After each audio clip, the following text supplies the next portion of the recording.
कक्षा द्वादश विशेष आवश्यकता वाले बच्चों अर्थात दिव्यांगों के लिए शारीरिक शिक्षा एवं खेल हम पढ़ रहे हैं, जिसमें आज का टॉपिक है विकार के प्रकार, इसके कारण एवं प्रकृति।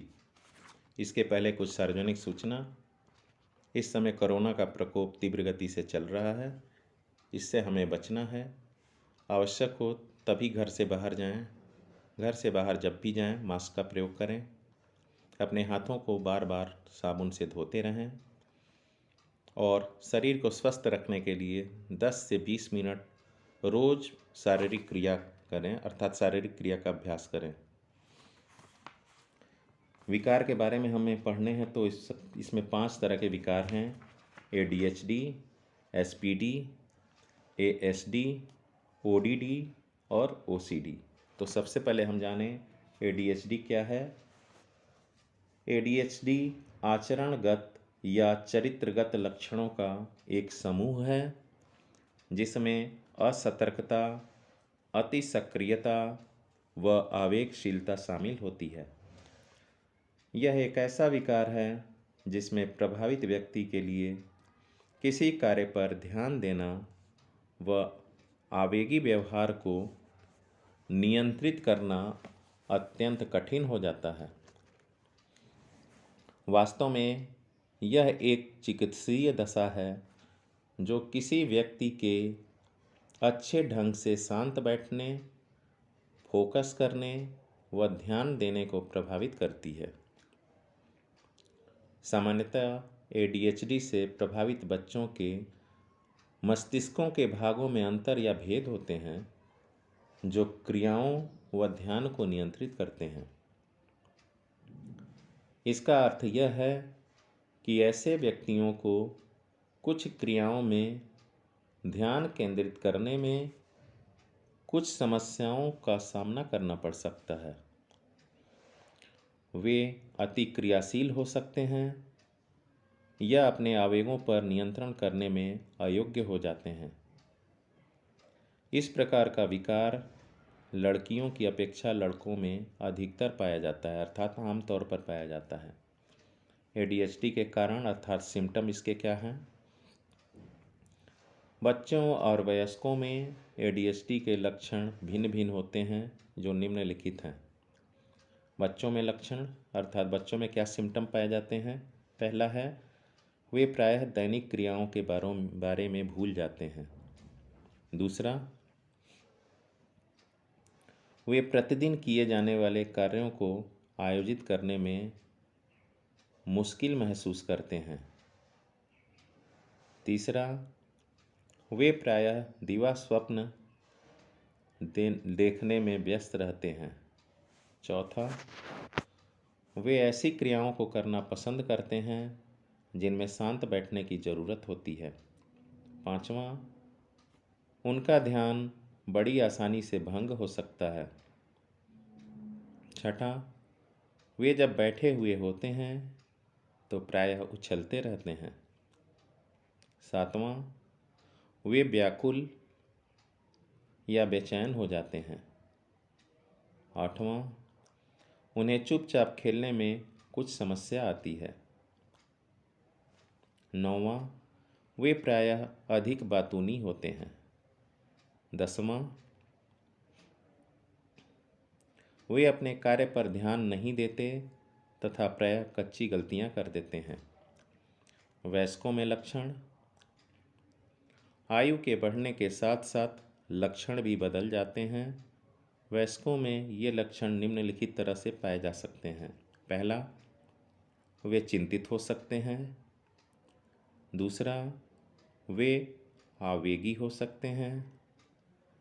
तीसरा, उन्हें गुस्से पर नियंत्रण करने में परेशानी होती है। चौथा, उनमें आत्मसम्मान की कमी होती है। पांचवा, वे प्रायः असंगठित रहते हैं। छठा, वे जल्दी निराश हो जाते हैं। सातवां, मूड का बदलना तथा डिप्रेशन अर्थात अवसाद का होना वयस्कों में आम बात होती है।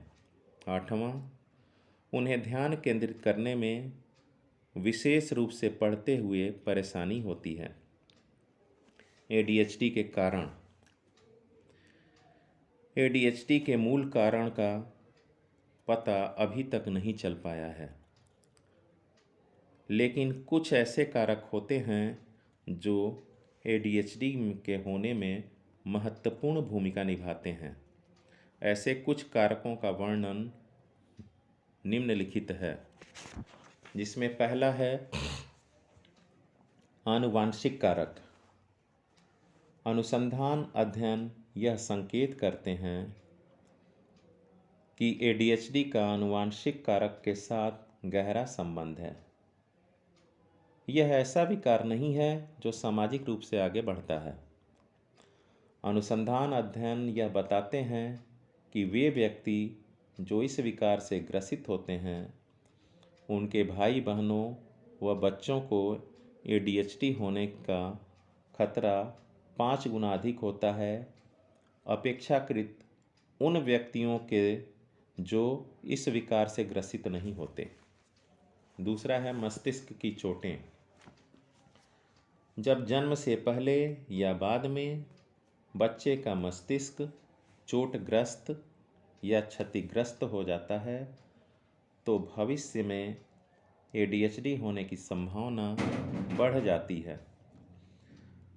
तीसरा है जन्म के समय भार में कमी। अनुसंधान के आधार पर यह देखा गया है कि जिन बच्चों का जन्म के समय भार कम होता है, उनमें ADHD होने की संभावना अधिक होती है। अर्थात औसत से कम भार जन्म के समय अगर बच्चे का होता है तो उनमें ADHD होने की संभावना अधिक होती है। चौथा है आघात व मस्तिष्क के रोग। जन्म के दौरान आघात होने व मस्तिष्क के रोगों के परिणाम स्वरूप ADHD की आशंका बढ़ जाती है। पांचवा है परिवार में अनुशासन की कमी।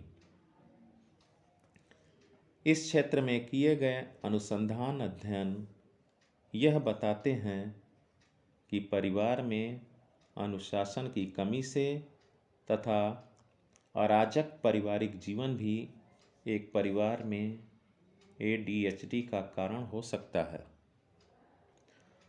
वास्तव में परिवार में सामंजस्य की कमी, निम्न सामाजिक आर्थिक स्तर तथा माता पिता व बच्चों के बीच में शत्रुतापूर्ण संबंध भी ADHD का कारण हो सकते हैं। छठा है आहार यानी डाइट।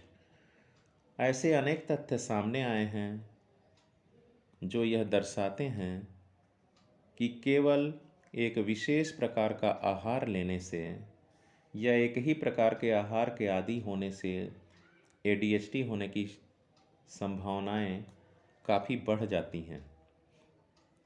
सातवां है विषाक्त पदार्थों के संपर्क।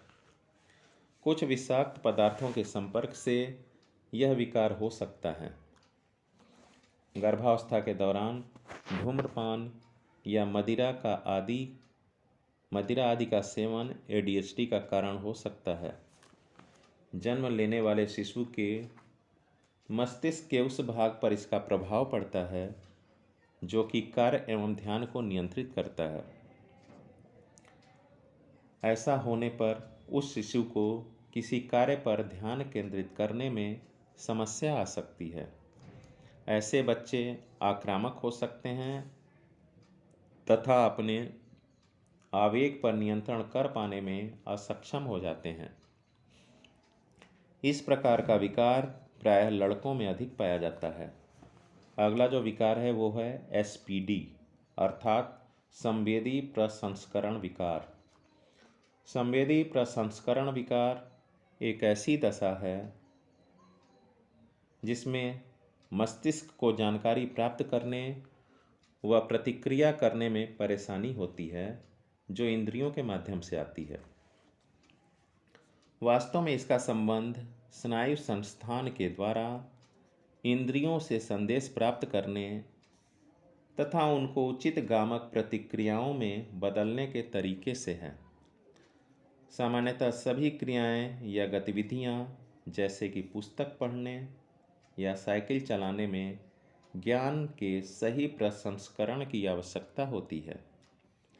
संवेदी प्रसंस्करण विकार अर्थात एसपीडी एक प्रकार का ट्रैफिक जाम है जो मस्तिष्क के कुछ हिस्सों को ऐसी जानकारी प्राप्त करने से रोकता है जो सही संवेदी जानकारी की व्याख्या के लिए आवश्यक है।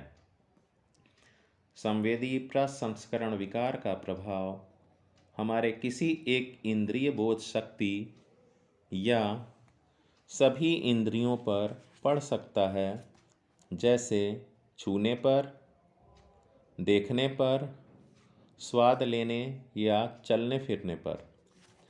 इस विकार में एक व्यक्ति छूने पर चीख सकता है या उल्टी कर सकता है, या एक खिड़की से बाहर गिरे एक पत्ते की आवाज़ से भी डर कर मेज के नीचे छुप सकता है। कुछ मामलों में एसपीडी से ग्रस्त व्यक्ति अपने आसपास की चीज़ों के प्रति अप्रतिक्रियाशील या उदासीन हो सकता है। वह अत्यधिक ठंड, गर्मी या दर्द के प्रति भी अप्रतिक्रियाशील या उदासीन हो सकता है। संवेदी प्रसंस्करण विकार के कारण अर्थात एसपीडी के क्या कारण हैं? संवेदी प्रसंस्करण विकार के सही कारणों के बारे में अधिक जानकारी उपलब्ध नहीं है, लेकिन कुछ संभावित कारण निम्नलिखित हैं। पहला है आनुवांशिक कारण। अनुसंधान अध्ययनों से यह पता चलता है कि ऐसे माता पिता जो एएसडी से ग्रसित हैं, उनके बच्चों को संवेदी प्रसंस्करण विकार अर्थात एसपीडी होने की संभावना अधिक होती है।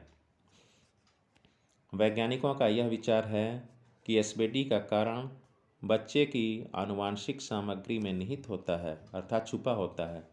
दूसरा कारण है जन्म के समय कम भार। जिन बच्चों का जन्म के समय भार कम होता है, उनमें संवेदी प्रसंस्करण विकार अर्थात एसपीडी की संभावना अधिक होती है। तीसरा है पर्यावरणीय कारक। प्रायः जिन बच्चों के बचपन में पालन पोषण पर ठीक ढंग से ध्यान नहीं दिया जाता तथा बड़े होने पर उनके साथ सख्ती से बर्ताव किया जाता है, उनमें संवेदी प्रसंस्करण अर्थात एसपीडी का खतरा अधिक हो जाता है। अगला जो विकार है एएसडी अर्थात autism spectrum disorder. Autism spectrum disorder एक ऐसा विकार है जो बच्चों के विकास को प्रभावित करता है। यहाँ पर स्पेक्ट्रम शब्द का संबंध लक्षणों के विस्तार तथा तीव्रता से है। सामान्यतः एएसडी से ग्रस्त युवा बच्चों को वार्तालाप अर्थात संचार, भाषा, सामाजिक कौशल तथा व्यवहार में कठिनाई होती है। दूसरे शब्दों में यह कहा जा सकता है कि एएसडी का संबंध सामाजिक संपर्क में कठिनाइयों, संचार संबंधी चुनौतियों तथा पुनरावृत्ति व्यवहार में संलग्न होने की प्रवृत्ति का होना है। वास्तव में एएसडी से ग्रसित बच्चे अलग ढंग से व्यवहार करते हैं या एक ही प्रकार की गतिविधि या क्रिया को बार बार करते हैं, जैसे किसी एक वस्तु को बार बार छूना आदि। ऐसे बच्चे ज़्यादातर अकेले रहना पसंद करते हैं। हालांकि एएसडी से ग्रसित सभी बच्चों को एक जैसी समस्याएं नहीं होती, उनका व्यवहार भी एक जैसा नहीं होता। एएसडी से ग्रसित बच्चों के अलग अलग लक्षण दिखाई देते हैं। वे प्रायः दूसरे की आँखों से संपर्क को टालते हैं अर्थात आई कांटेक्ट नहीं करना चाहते तथा दूसरों के साथ उठना बैठना भी पसंद नहीं करते। उन्हें गले लगाना पसंद नहीं होता। वे अपनी आवश्यकताओं तथा भावनाओं को व्यक्त करने में कठिनाई महसूस करते हैं। वे स्वाद लेने, सूंघने तथा आवाज़ के प्रति संवेदनशील होते हैं वास्तव में ऐसे बच्चे समाज में अच्छा संपर्क या सामंजस्य नहीं बैठा पाते। एएसडी के कारण अनुसंधान अध्ययन यह बताते हैं कि इस विकार का कोई एक कारण नहीं होता। हालांकि इस क्षेत्र में किए गए अध्ययनों से जो परिणाम सामने आए हैं उसके आधार पर आनुवांशिक तथा पर्यावरणीय कारकों के परिणाम अलग अलग होते हैं। एएसडी के इन कारणों का वर्णन निम्नलिखित है। पहला है आनुवांशिक कारक। यह विकार आनुवांशिक समस्याओं के कारण अधिक होता है। ये समस्याएं दो प्रकार से घटित हो सकती हैं। पहला, जब भ्रूण के विकास के दौरान कुछ घटित हो जाए तो जीन्स में गड़बड़ी हो जाती है, जिसके कारण एएसडी हो सकता है। दूसरा, एक या दोनों अर्थात माता पिता से समस्या युक्त अर्थात एएसडी से ग्रस्त जीन्स वंशानुक्रम के माध्यम से बच्चे में पहुंच जाए। इसी कारण बच्चे को एएसडी का खतरा अधिक बढ़ जाता है यदि माता पिता एएसडी से ग्रसित हों। यह एक तथ्य है कि कम से कम 10% बच्चे जो एएसडी से ग्रसित होते हैं वे आनुवांशिक विकार जैसे डाउन सिंड्रोम के कारण होते हैं। दूसरा है पर्यावरणीय कारक। यह बात का ठोस कोई प्रमाण नहीं है कि एएसडी पर्यावरण के कारण हो सकता है, जैसे आहार या ड्रग्स या विषैले पदार्थों से संपर्क आदि।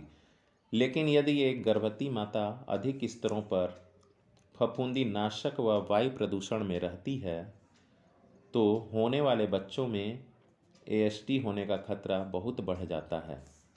हालांकि ध्यान देने योग्य बात यह है कि इन सभी कारकों से एएसडी नहीं होता, लेकिन पर्यावरणीय कारकों के साथ आनुवांशिक या जीन्स में हुई गड़बड़ी के कारण एएसडी होने का खतरा बढ़ जाता है। नेक्स्ट जो विकार है वो है ओडीडी अर्थात विपरीत उदंड या विद्रोही विकार। विपरीत उदंड या विद्रोही विकार व्यवहारजन्य विकारों का समूह होता है जिसे अस्त व्यस्त व्यवहार भी कहा जाता है।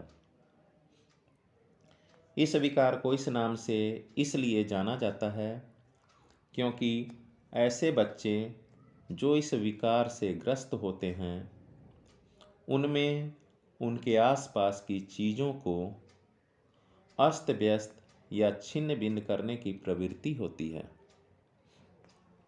यह विकार मानसिक स्वास्थ्य विकारों में से सबसे आम विकार है जो बच्चों व किशोरों में पाया जाता है। डॉक्टर इस विकार को अथॉरिटी की ओर निर्देशित अवज्ञाकारी, आक्रामक व विद्रोही व्यवहार के रूप में परिभाषित करते हैं। इस विकार से प्रभावित बच्चे प्रायः विद्रोह करते हैं, वयस्कों के साथ झगड़ते हैं, आज्ञा का पालन करने से इनकार कर देते हैं तथा जिद भी करते हैं। वे गुस्से से भड़ास निकालते हैं तथा अपने क्रोध या आक्रामकता पर मुश्किल से नियंत्रण कर पाते हैं। यह भी देखा गया है कि अच्छा व्यवहार करने वाले बच्चे भी कभी कभी असहयोगी व आक्रामक हो जाते हैं। ऐसे बच्चे माता पिता के साथ तर्क करते हैं तथा समय समय पर अथॉरिटी का विद्रोह करते हैं, विशेष रूप से तब जब वे थके हुए, भूखे या तनाव व दबाव में होते हैं। इस विकार से ग्रस्त बच्चों में अनेक लक्षण दिखाई देते हैं। वे नियमों व विनियमों का पालन भी नहीं करते। वे किसी के अनुरोध का पालन करने से प्रायः इनकार कर देते हैं। वे दूसरे व्यक्तियों, बच्चों को जानबूझकर चिढ़ाते हैं तथा परेशान करते हैं। वे प्रायः अपनी गलतियों को किसी और पर थोपने का प्रयास करते हैं। वे आक्रोश प्रकट करते हैं तथा बदला लेने की भावना रखते हैं। उनमें आत्मसम्मान की कमी होती है तथा उनको मित्र बनाने में कठिनाइयों का सामना करना पड़ता है। उनके व्यवहार में नकारात्मकता होती है, वे गुस्सैल व चिड़चिड़े हो जाते हैं। विपरीत उदंड या विद्रोही विकार के कारण अर्थात ओडीडी के क्या कारण हैं? ओडीडी होने के मूल कारणों का अभी तक पता नहीं चल पाया है, लेकिन यह माना जाता है कि कई प्रकार के कारकों का मिश्रण जैसे जैविक या आनुवंशिक, शारीरिक, मनोवैज्ञानिक, सामाजिक आदि में एक अहम भूमिका निभाता है। ओपीडी के विकसित होने में कई प्रकार के कारणों का उल्लेख नीचे किया जा रहा है, अर्थात ये कारक निम्नलिखित हैं। पहला है जैविक कारक, जैविक या आनुवंशिक कारक। ऐसे बच्चों में ओडीडी होने की संभावना अधिक होती है जिनके अभिभावक या खानदान में किसी को ओडीडी या एडीएचडी हुआ हो। ऐसे बच्चों को ओडीडी होने का खतरा बढ़ जाता है जिनके माता पिता को अवसाद अर्थात डिप्रेशन विकार रहे हों या विषैले पदार्थों से संपर्क या खराब पोषण हो, यानी उनका उचित पोषण न हुआ हो, उनमें न्यूट्रिएंट्स की कमी हो। शारीरिक कारक। शोधों के अनुसार यह तथ्य सामने आया है कि कुछ मस्तिष्क रसायनों की अधिकता या सामान्य से अधिक कम होना ओडी होने का कारक है। यह एक मस्तिष्क रसायन है जो मनुष्य के मस्तिष्क को कंट्रोल में रखते हैं और उनमें से किसी एक रसायन की भी अधिकता या कमी होने से मनुष्य का मस्तिष्क नियंत्रण में नहीं रह पाता।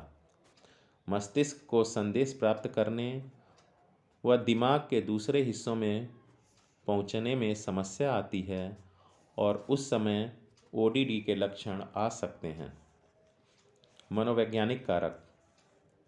ऐसे बच्चों को ओडी होने की संभावना अधिक हो जाती है जिनके अभिभावक से अच्छे रिश्ते नहीं होते हैं या अभिभावक उन पर ध्यान नहीं देते या सामाजिक संबंधों को विकसित करने में अयोग्यता हो। सामाजिक कारक। विपरीत उदंड या विद्रोह विकार, असंगत अनुशासन, तलाक, गरीबी, परिवार में अस्त व्यस्त वातावरण,